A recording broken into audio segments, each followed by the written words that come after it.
But OKC presents the same dynamic there, and they're probably younger than because you got Mitchell's been around a long time. Yeah. They're probably younger OKC collectively among their main guys than Cleveland. So yeah, I think they're legitimate questions. The biggest thing is you just don't really feel there's a team in the West that has their together in a way to challenge them. And that maybe it's the Lakers, maybe. Really, it could be a co-MVP.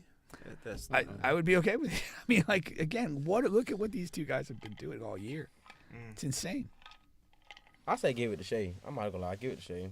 Cause he already established. He got accolades. I feel that there will be like an undercurrent to give it to the newer guy, the guy that hasn't gotten it yet. I feel that'll probably happen. You can't put jokers as the face of the league. You just can't. That'd be that's bad for the league. I'm not gonna lie. Yeah. Brian Windhorst is saying that the league doesn't respect OKC Thunder. Teams believe and players believe around the league like OKC is like, yeah. But can I ask you why? Can I ask you why though? Can I ask you why? Oh yeah. He explained too for two reasons. Number one, we haven't seen him do it yet. Number two is three reasons we haven't seen him do it yet. Number two is Shea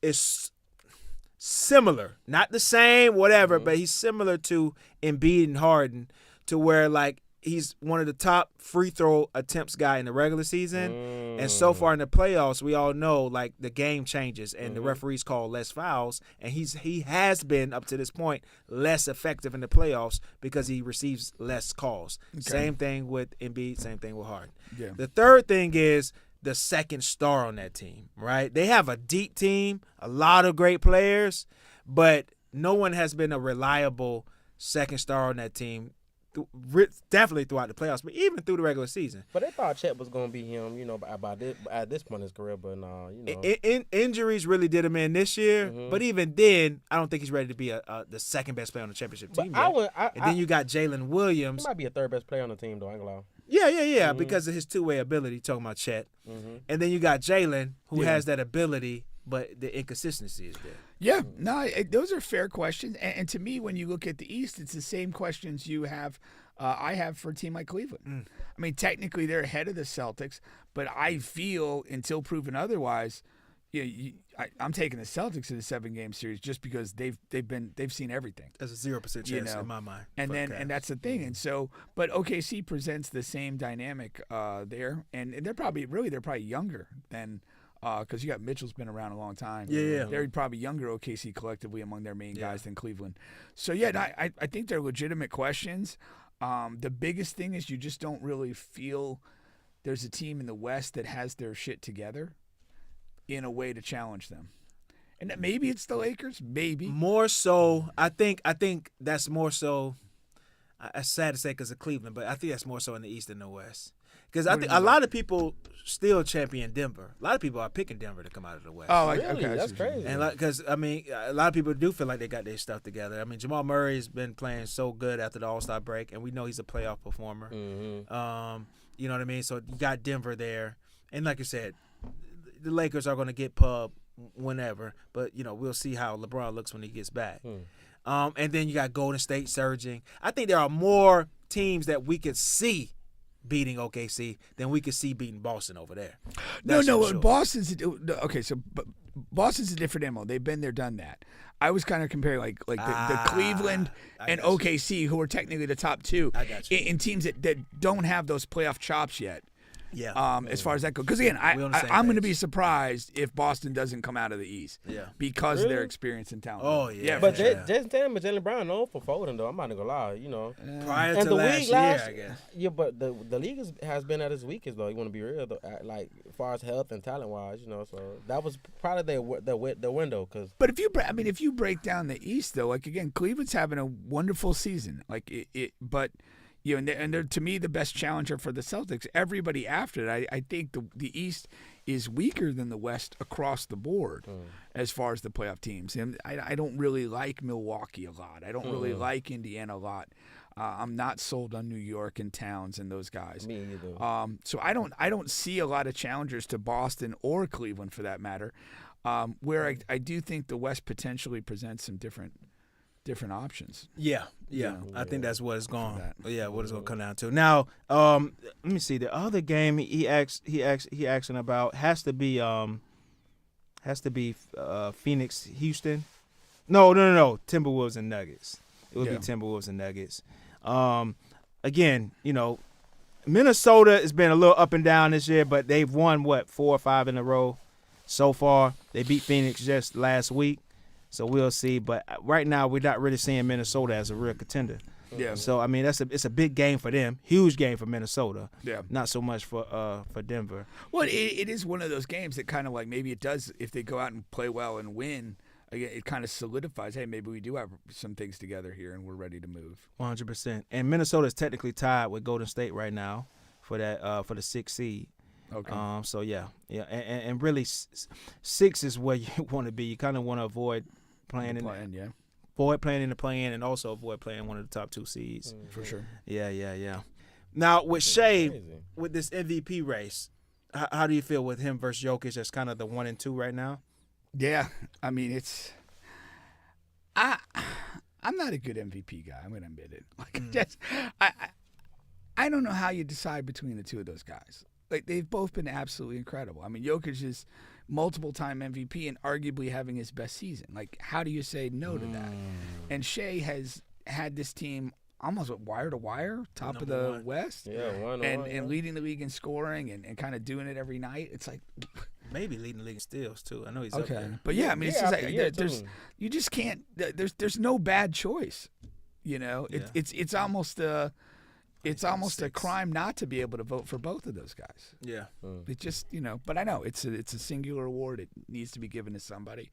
But really, you could be a co-MVP. I would be okay with it. I mean, like again, look at what these two guys have been doing all year. It's insane. I say give it to Shea. I'm not gonna lie, give it to Shea.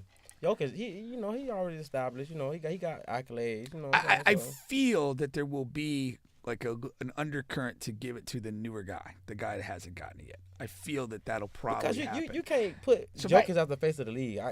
You just can't. That'd be that's bad for the league. I'm not gonna lie. Yeah, and it's yet another international player winning the award. Mm-hmm. No matter who wins it. Yeah, either one of those guys. Yeah.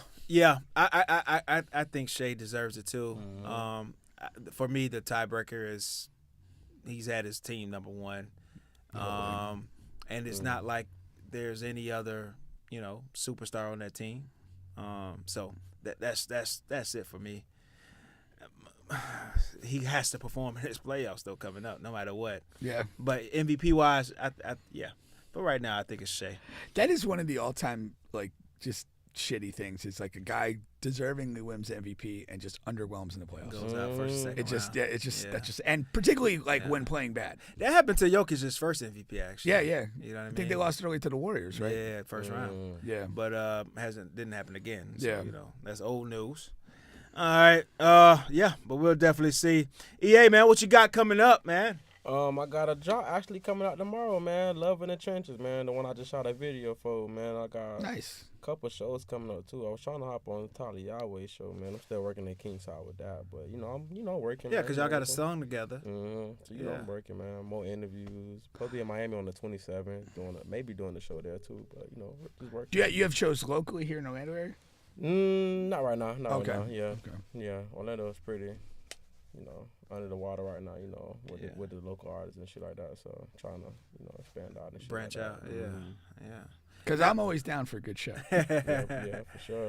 Now, what when is that the song you're releasing a video tomorrow? You already released? Yeah, I released the video already. Releasing the song. Yeah, releasing the song. Mm-hmm. So how does that work? Because you released the video first, but the song wasn't out on streaming platforms. Is that how that worked? Yeah, that's how it worked. I basically was promoting it for doing. I'm planning on doing a video shoot to that too. So just promoting it.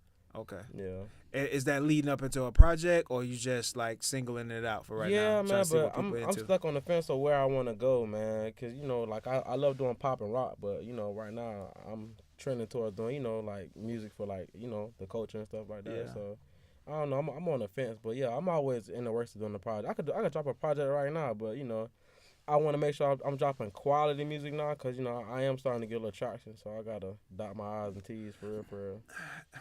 What's the struggle with that though? Because I do hear that in your music, the transition, not transition, but sometimes the pop rock into the what genre would that be? It's not hip hop, but it's sort of like what genre do they call it? I know what you're talking about, like Juice WRLD music. Yeah, whatever that is. That Juice I know WRLD what you're talking about it, man. So what is that? What is that? You know, what is that like? Is it? Are you seeing more? Are you seeing more like views or whatnot from one versus the other, or is it? You know, do you get more love from one versus the other? Oh yeah, no, that right there, it does it for me. Like that Juice WRLD music, like that's my number one for real. But you know, I'm trying to stay outside the box. You know, so I'm trying to give it here, there. So, but with that pop, it does it for me for real. I'm not even gonna lie. Like internationally, which is crazy. Yeah. One song I dropped did like 120K in like 2 weeks. I was like, damn, like what, you know, but. Me, my mind be racing 24/7. I'm trying to do this, do that. I really should just do pop, but you know, who knows? You know. Yeah. All right, man. Tough choices to be made. Yeah. It's tough when you know good at in both things, but it does help to single in though. I bet you already know that, but it does help to like target in, zone in, and do just that one lane for a minute. Yeah, but you good at both, so that's you know what I mean. It's tough. Yeah. When you posted the picture for the the Daily Show, you posted the singing song. I hate that fucking song, but people like it. Man, like my label, they made me post that song. I just be doing shit, So that's funny. Yeah, that's funny. Yeah, because that one had a lot of views on YouTube. So I was like, this could be a good one to choose. That's funny. All right, man. But we'll stay tuned to you. And then on the bench, man, we'll be back next week. Yes, sir. Peace.